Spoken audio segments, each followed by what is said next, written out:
course. Congratulations on a season 5.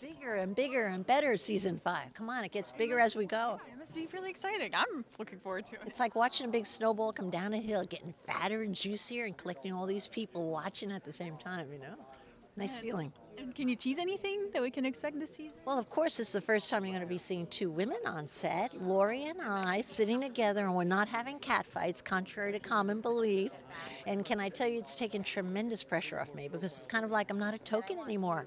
I hate being a token anything, and now you see 2 smart women who collectively have 10 times the IQ of all the men combined.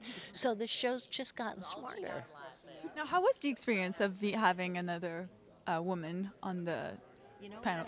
I get tremendous feedback already from the audience that they love it because there was so much opposition to the fact that you weren't seeing more women when you click on your little TV. And I think just the image alone of seeing 3 men and 2 women is a great thing for women at home. And remember, half the people pitching are women and 2/3 of the product are consumer products. And what do these guys with their trophy wives know about going shopping? They don't go to the grocery store or do any of that stuff. And so all of a sudden you have people that are judges that are much more capable. Women. And is there a pitch that stood out for you this season that you're allowed to talk about? No, I'm still hung up, I must say. Well, we're not allowed to talk about the pitch till you see it, but I'm still hung up on my all-time favorite entrepreneurs, which are Cousins Maine Lobster from last season, because they're only 28, they're drop dead gorgeous, they flirt with me, and I just love doing business with them, and they're making my money back already, and then some. So going back to the question that I asked Robert, if you could switch places with one of the sharks for a day, who would you want to? Easily. I would be Mark Cuban in a dime, because then I too could sit on set and say, you know what, Barbara's offered you $100,000 for your business. I'm offering you $10 million, and I'll give you $500,000 a year in salary, and it means nothing. What I would like to be is a billionaire. I used to be happy as a multimillionaire. I want to be a billionaire. I want to be Mark. It's important to have new goals in life. I'm not going to ever get the billions in the private jet that he has. I'm still so thankful for my business class ticket.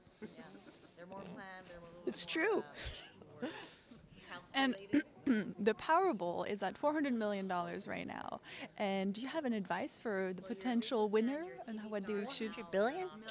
400 million, yes. If somebody wins that 400 million, the best advice I could give is tuck it in a bank at a low interest rate for 3 years, because everyone you didn't know was your friend is going to come out of the woodwork and have a $10,000 problem, and you're going to be giving that money away. That's what happened to me when I sold my business for 66 million. I heard from everyone I had ever met in my whole life and gave away 10,000, 10,000, 10,000. Lock the money up. I think that's a good advice. I'm telling you, that's sincere advice. And if there was one thing that people should take out of Shark Tank, what should it be? That it's a level playing field. You might not be the smartest student in school. 2 out of 3 sharks on the set any day are dyslexic. You might have failed your way through school, like many of us did. But you should know that if you don't like the universe you're in, because you're playing in some other predestined ballpark out there, you should start your own world. And the best way to start your own world is start your own business. You decide what you want to work on, what hours you work, who you want working for you, what color to paint the walls. The lesson is, if you're not happy with being in somebody else's game, create your own. And you want to know something? The money's out there and the success is equal-handed if you work your buns off and have a creative idea. I think it's very well said. And I think it's well said too, and much better than certainly even money bags over there Mark would do it, or certainly this guy with the bald head, how he would do it. All right, I'm just telling you like it is. And my final question, you guys have a book coming out as well, a Shark Tank book. Can you talk about that? Yeah, what's great about the Shark Tank book coming out is we're not making any money on it, ABC is, okay? What's also... Or I'd give you a really good promotion if we were making some cash on that book. But on a genuine note, every single shark has been interviewed endlessly for their top secrets, and I think it's going to be a very good textbook on how to succeed if you want to make a business of your own.